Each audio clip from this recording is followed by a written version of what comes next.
Hi everyone, welcome back or welcome. My name is Dakota and this is my knitting podcast called the Joy and Knitting Podcast. Here we talk about all things knitting. I take you along with me on my projects. We get to talk about what I'm working on, finished projects, and then just yarn in general, all good things about yarn and the bad as well. So thank you for all of the support that I've gotten. I'm new here in the knitting YouTube community and I just appreciate all of the love and support that I've been getting. I am so exhausted. I got home from my trip last night. I went to Portugal for a whole week and I was there alone. I was traveling alone and it was wonderful. It was so nice. I spent time in Lisbon. I took a train down to the Algarve area. I spent a day hiking in Sintra. It was just wonderful. But honestly, part of my trip that was my favorite, most mornings I would go and get a pastry, a pastel de nata, which is if you've been to Portugal, know, it is a very delicious like egg custard tart thing. It's so good. I ate so many while I was there. But I would go and get one and I would get a coffee and go to either like the local square that is in the city. There's many different squares that are in the city, but you can go. I went to the one closest to my hostel, or I would go to the park and I would spend a few hours there knitting and just listening to the sounds of the city and enjoying the smell of pastries and sometimes cigarettes and strong cologne, but it was wonderful. So, and thanks to one of you that commented on one of my podcasts, I went to a really awesome yarn store that I'll talk about, but yeah, I'm just still jet lagged. I got home last night at I didn't get home until 11 to my house from the airport. And then, but my body was thinking it was 4 a.m. or 3 a.m. because it was in Portugal time. So yeah, I'm tired, but I was too excited to not talk about all of things knitting. So I chose that over taking a nap. So here we are. Yeah, let's get into it. First thing, I'm finally wearing my Ingrid slipover. I don't know which one. I think it's pullover. I finished this a month ago, but I haven't been able to wear it, and honestly it's still probably not cold enough to wear it, but I feel comfortable right now in my room, so yeah. Also, don't mind my dying plant back there. Anyway, so I have two finished objects. It's nothing crazy. First, if you watch any knitting podcast, you have definitely seen many of these. It is my Sophie scarf that I made using the yarn I talked about in my last podcast. It's the Rowan Alpaca Soft DK, I think. I had made it into a beanie, but I stopped halfway through and I frogged it, and now I finally got to use the yarn and I made a Sophie scarf. It's wonderful. The fabric after blocking is just beautiful. It drapes so nicely and I think it fits very nice.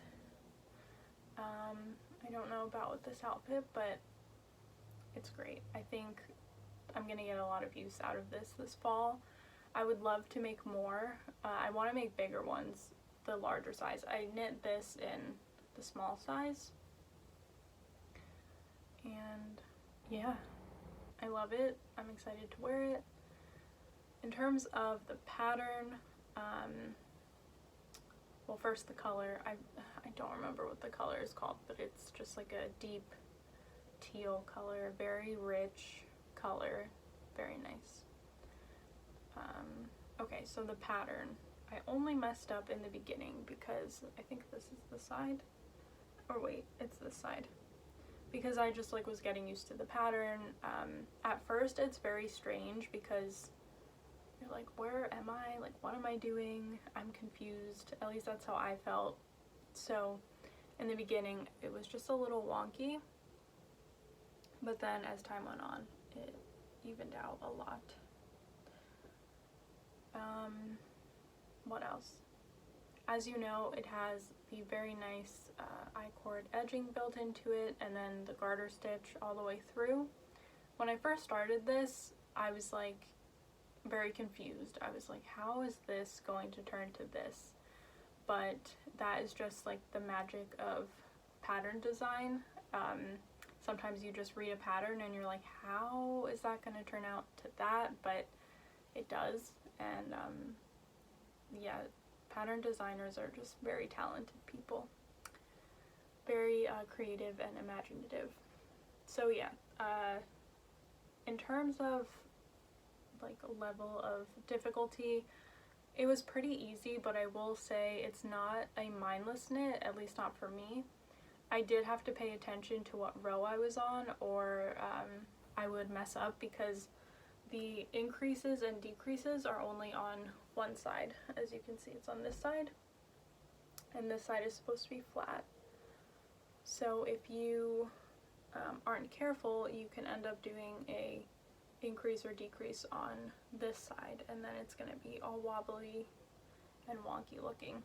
So yeah, it's not totally mindless, but it is very fast. So if you want to get something out of the way, or something knit, not that you get knitting out of the way, but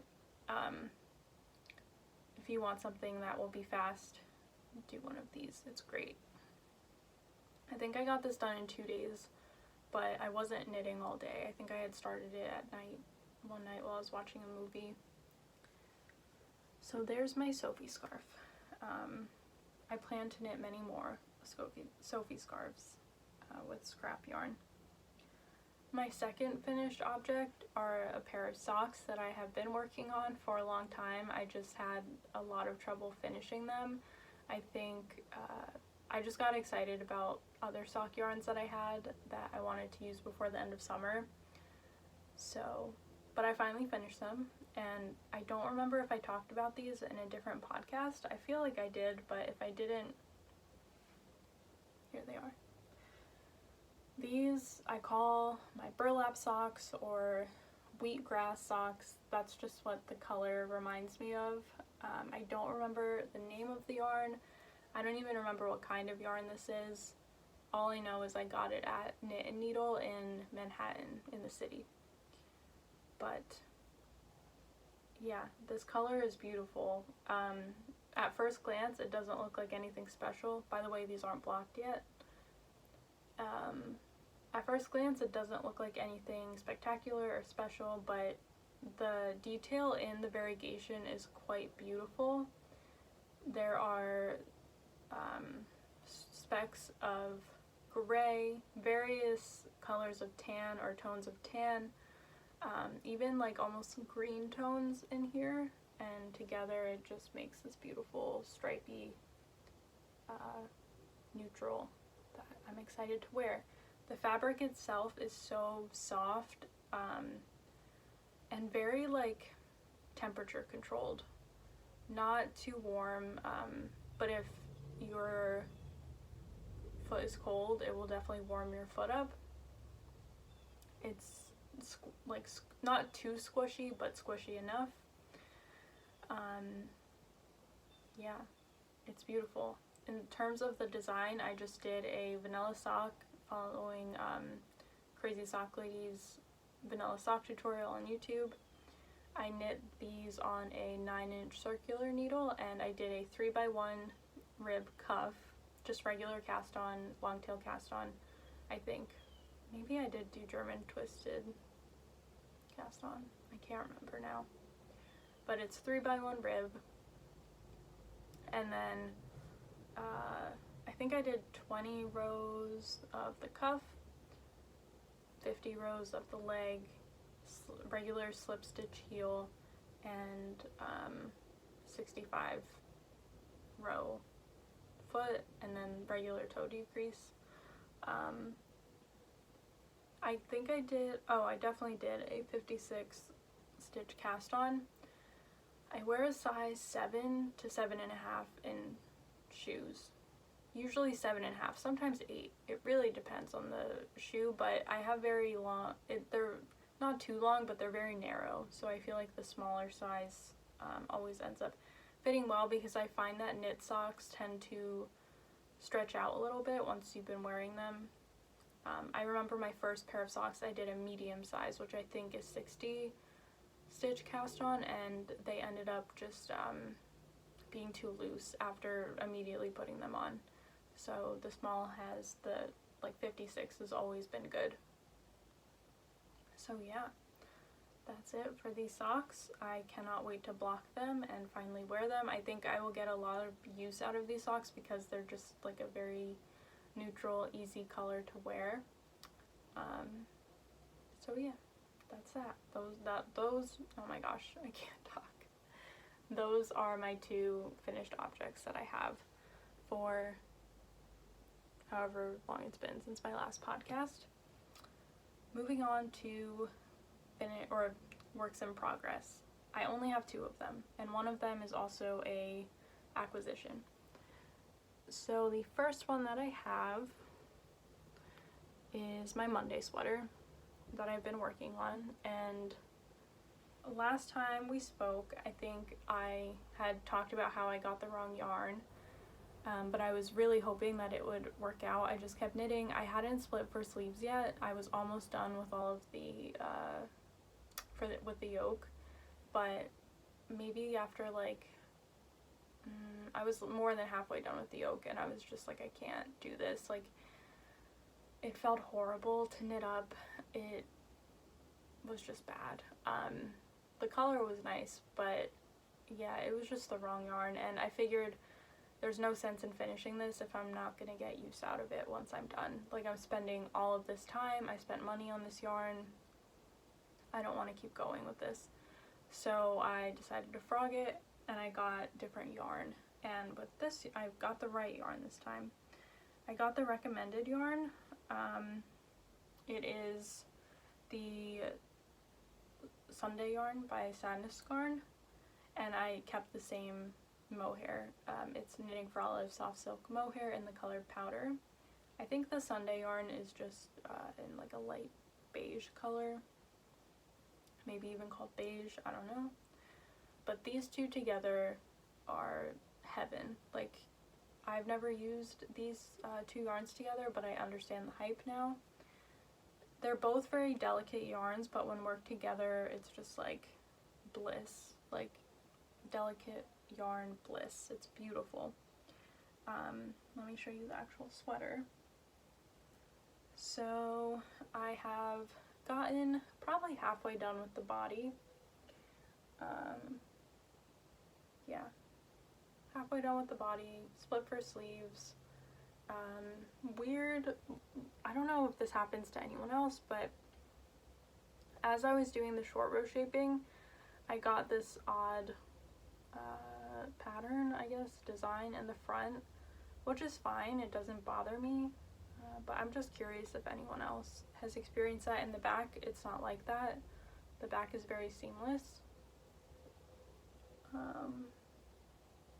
Yeah, I'm super happy with my consistency, my stitch consistency. The color is beautiful. It's just like a perfect neutral beige sweater that I know I'm gonna get a ton of wear out of.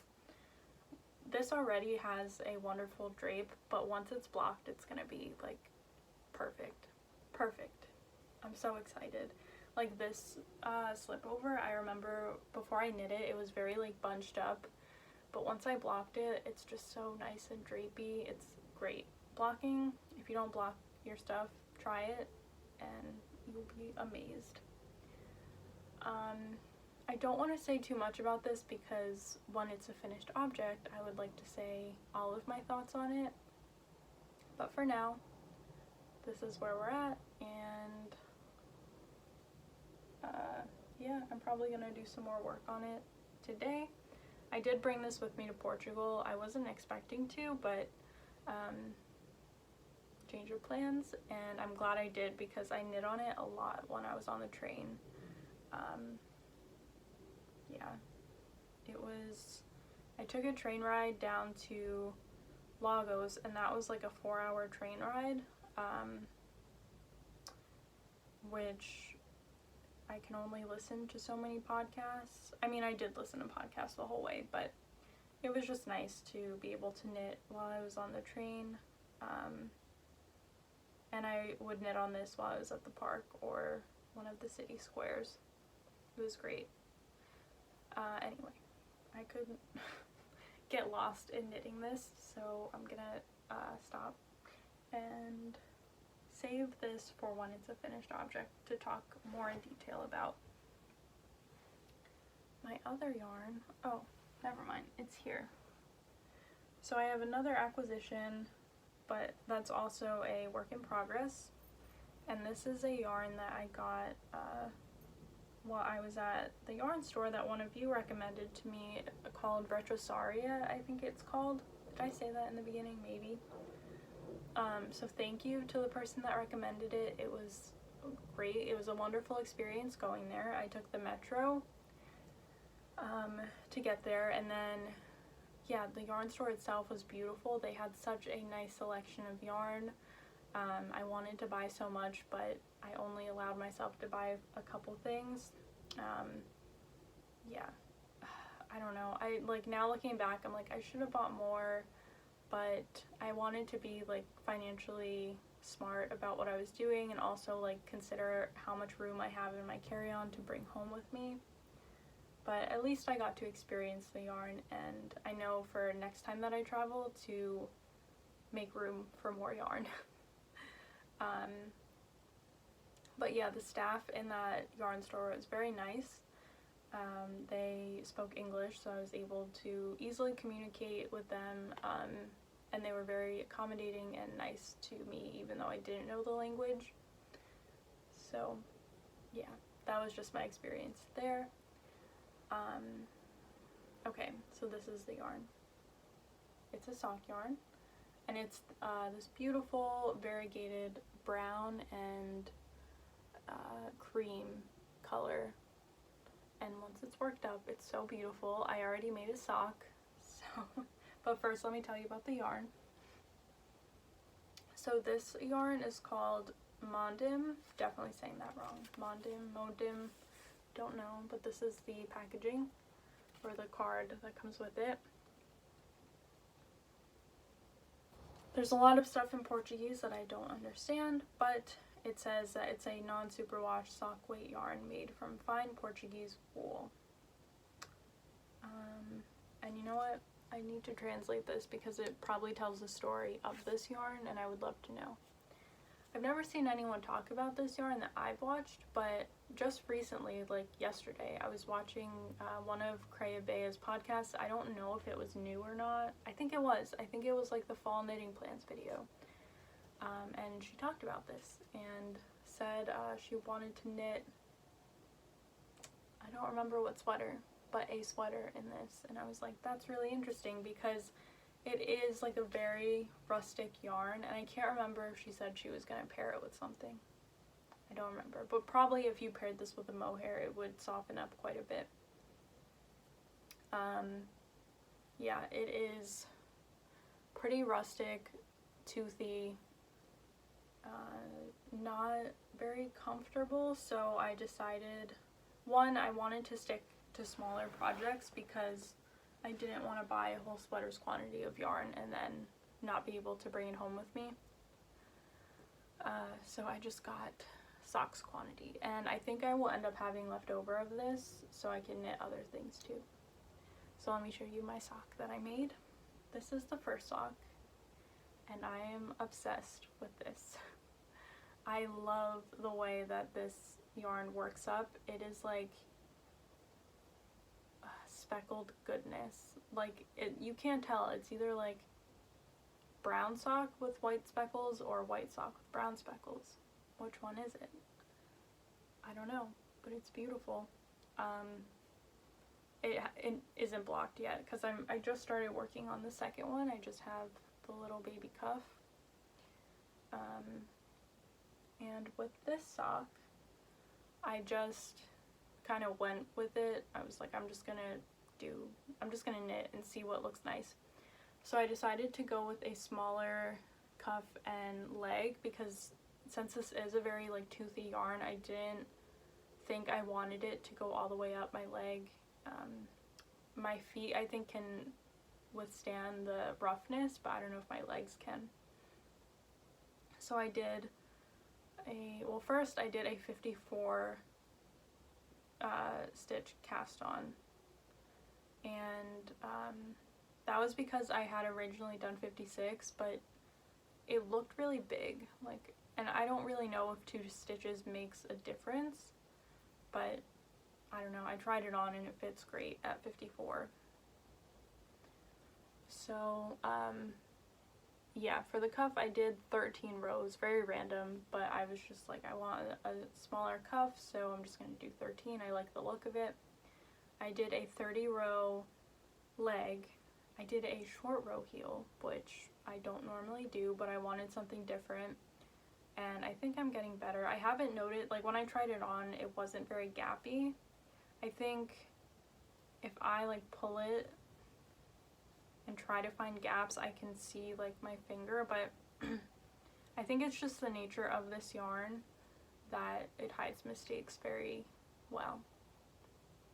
So yeah, short row heel, and then I did a 65 row foot, and then with the toe I did something a little bit different.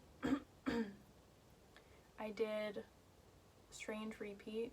I wanted to make the toe just like more round rather than like pointed, so I did a decrease round and then 2 knit rounds, decrease round, 2 knit rounds, decrease round, 2 knit rounds, and then I eventually, I think I only did 2 of that pattern, and then I went down to 1 decrease round, 1 knit round, 1 decrease round, 1 knit round, until I got to 12 stitches left on the needle, decreased every round until I got to 6, and then Kitchenered the toe.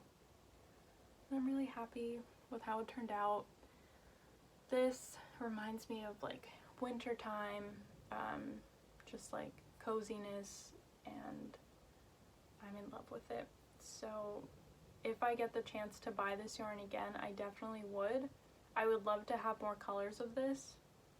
It's just so different than any other of my sock yarns. Like the rustic feel, I would never think to make this into socks, but I'm really happy that I did. And the best part is it's 100% from Portugal. It's 100% wool.